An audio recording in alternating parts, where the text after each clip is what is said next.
Otherworldly Evil Monarch. Bab 91. Judul, Masalah Besar. Di kamar sebelah, wajah Meng Haizhou dan Li Zhen langsung menjadi tidak sedap dipandang saat mereka mendengar ini. Katakanlah ratusan ribu tael perak, meskipun bukan jumlah yang kecil, bagi mereka itu juga tidak terlalu banyak. Itu adalah jumlah yang bisa mereka beli tanpa banyak kesulitan. Dan setelah kehilangan yang mereka ambil di aula 1000 emas, celana anak-anak ini diturunkan dan dipukuli sampai pantat mereka berubah menjadi hitam dan biru. Dan perjalanan yang mereka lakukan di sini berada di bawah arahan tertentu. Tujuan mereka adalah mendapatkan batu karang laut giok ini dengan biaya berapapun. Aula permata luar biasa, 3 hari sebelum setiap pelelangan, itu akan secara rutin dikirim ke setiap keluarga besar di kerajaan Tian Xiang, daftar semua barang yang akan dilelang pada hari itu. Dan, ketika Li Youran meninjau daftar ini dan melihat karang laut giok ini di daftar item, dia segera mengirimkan perintah. Keluarga Li harus mendapatkan batu karang laut giok ini dengan biaya berapapun. Faktanya, daftar lelang ini secara teratur dikirim ke keluarga Jun juga. Tapi, keluarga Jun sepertinya tidak pernah berpartisipasi dalam kesempatan seperti itu dan seiring waktu, mereka berhenti mengirim daftar ke kediaman keluarga Jun. Selain itu, niat Jun Mo Yi mengumpulkan tumbuhan untuk perawatannya sangat dirahasiakan. Faktanya hanya 3 orang di kediaman Jun yang tahu tentang keseluruhan situasi. Jika bukan karena kebetulan aku bertemu Tang Yuan hari ini, aku khawatir kita pasti akan melewatkan kesempatan untuk mendapatkan meridian jantung terbakar ini. Pikir Jun Mo Xie. Batu karang laut giok ini, meskipun berharga dan memiliki sifat yang sangat baik, tetapi ini adalah sekunder dan hanya berfungsi sebagai item tambahan untuk kultivasi.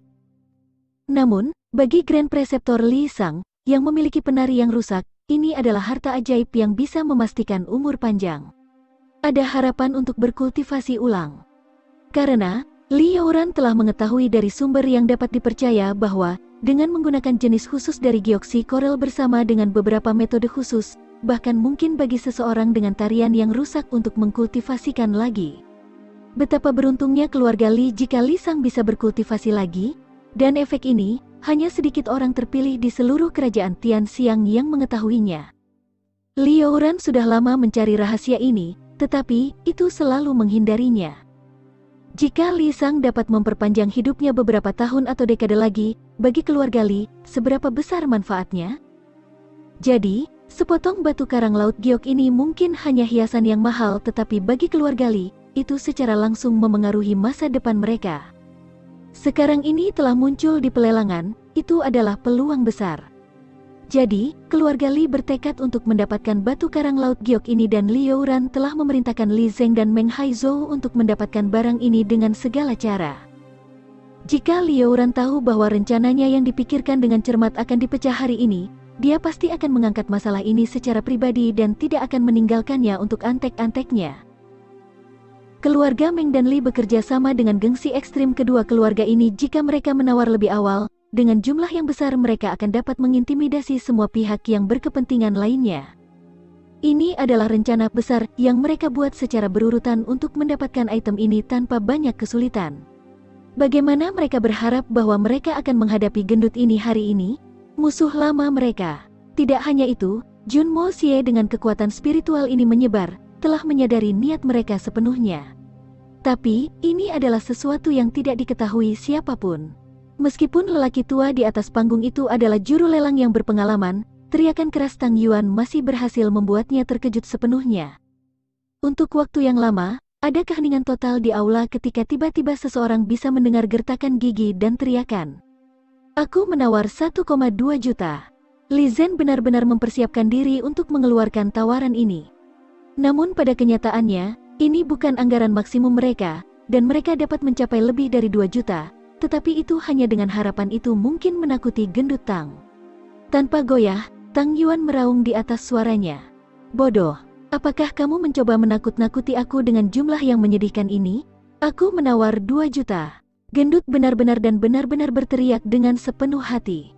Kegiatan yang membuat orang-orang menjengkelkan itu berdarah, adalah kegiatan yang sangat menyenangkan dan menyenangkan.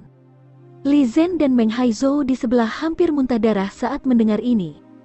Untuk perang penawaran ini, Li Youran telah memberi mereka sekitar 2 juta tael perak. Orang-orang ini telah memperkirakan bahwa meskipun potongan giok itu langka dan berharga, harganya akan mencapai sekitar 1 juta dalam skenario terburuk. 2 juta pasti banyak uang dan sangat berlebihan. Keduanya bahkan berencana merampas sebagian uang sisa dan mengantonginya.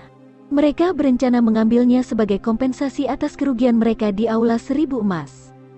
Sekarang, semua rencana mereka rusak karena gendut sialan ini telah menyebut harga-harga yang konyol dan memaksa mereka untuk melampaui apa yang mereka bisa. Adapun meminta Li Youran untuk penggantian uang yang mungkin mereka keluarkan ekstra. Mereka bahkan tidak berani membayangkan itu. 2,4 juta. Ini adalah suara Li Zhen. Dia sudah sangat marah dengan wajahnya yang berubah hijau menjadi biru menjadi ungu karena meningkatnya rasa frustrasi dan amarah dan berteriak. Tang Yuan, apakah kamu benar-benar menginginkan batu karang laut giok ini? Hal ini sama sekali tidak berguna bagi kamu. Serahkan saja, omong kosong. Bagaimana kamu tahu bahwa ini tidak berguna bagiku, ayahmu? Bahkan jika itu tidak berguna bagiku, mengapa kamu menyemburkan sampah ini? Ada apa denganmu? Kamu yakin kamu sangat pintar dan cerdas? Tang Yuan mendengus dan menginjak kakinya ke bawah membuat seluruh kotak bergetar dan berteriak. 3 juta. Meskipun dinding kotak-kotak ini kedap suara tetapi dengan semua teriakan, semua orang bisa mendengar keributan yang sedang terjadi. Suara Meng Haizhou terdengar sedikit gagap karena marah. 3,5 juta. Setelah dia memanggil, dia melompat keluar dan datang ke pintu kotak keluarga Tang dan berteriak. Tang gendut, sebelumnya, karena insiden di Aula 1000 Emas, kamu sudah memeras keluargaku dari 2 juta tael perak jauh di luar. Apa kerugianmu? Apa yang kamu mau sekarang? Perilaku kamu di sini jelas tidak masuk akal. Aku pasti akan mengingat ini di masa depan. Hah? Kalian berdua sangat aneh. Tang Yuan adalah orang pertama yang menawar 1 juta untuk sepotong giok ini. Tidak ada orang lain yang tertarik, tidak ada tawar-menawar. Dia jelas-jelas memenangkan tawaran itu. Tapi, jelas kamu sengaja menawar nanti untuk menaikkan harga barang ini. Kaulah yang memiliki niat jahat terhadapnya. Ini, semua orang di sini bisa melihat dan bersaksi juga. Sekarang, kenapa kamu menuduh teman baik aku di sini atas kejahatan kamu? Bukan Tang Yuan yang mengucapkan kata-kata ini tetapi Jun Moxie. Dia melanjutkan, sekarang beritahu aku, bukankah keluarga Li dan Meng kamu yang tidak masuk akal? Saat Jun Moxie mengatakan itu, di kotak berlawanan dari kerajaan Tian Xiang, terdengar suara lembut seorang gadis yang terdengar terkejut. Jun Moxie. Suara ini penuh dengan kegembiraan penuh. Kelegaan. Jun Moxie, ini bukan urusanmu. Jangan menyodok hidungmu ke dalam itu. Suara Meng Haizhou terdengar dengan wajah pucat dan suaranya penuh amarah. Terakhir kali dia melihatnya, itu adalah ketika dia keluar untuk memberi pelajaran kepada Debauci ini dan menipu dia. Tapi, seluruh rencana meledak di wajahnya, dengan dia kehilangan semua uangnya. Karena itu, ia harus menghadapi tindakan disiplin keluarga oleh para tetua di keluarganya. Tapi ini tidak berakhir di sana karena Tang Yuan telah kembali nanti dan kemudian memerasnya untuk tambahan 2 juta tael perak. Luka yang dia hadapi setelah pemukulan belum sembuh dan melihat keduanya bersama sekarang, itu tidak benar-benar membawa perasaan menyenangkan ke pikirannya. Kecuranganku adalah kecurangannya. Sekarang, hentikan omong kosong itu. Jika kamu menginginkan sesuatu, keluarkan uangnya. Jika kamu tidak punya uang, pergilah. Tang Yuan berteriak seperti orang gila dengan gendut perutnya berguling-guling di mana-mana. Aku menawar 4 juta. Apakah kamu berani bertarung? Ayahmu, aku, penuh dengan uang. Aku akan memberitahumu sesuatu.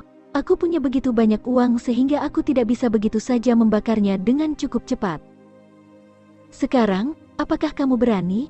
Semua orang di aula itu melihat ke atas dengan heran. Di satu sisi adalah keluarga Li dan Meng bersama, sementara di sisi lain kamu memiliki keluarga Tang dan Jun. Ini jelas telah menjadi pertarungan antara 4 keluarga besar ini untuk melampiaskan dendam dan kebencian mereka dan tidak lagi menjadi perang penawaran sederhana. Semua orang hanya menonton dengan diam-diam dengan mulut tertutup. Kakek Jun baru saja menyebabkan pertumpahan darah di ibu kota baru-baru ini dan darah di jalanan bahkan belum mengering. Siapa yang berani menimbulkan masalah? Sumpah serapah, Meng Haizhou gemetar karena marah berdiri di luar kotak. Dia benar-benar ingin keluar dari seluruh kekacauan ini, tetapi pada akhirnya tidak berani melawan Liu Ran karena giginya akan patah dan juga harus menelannya kembali dengan darahnya.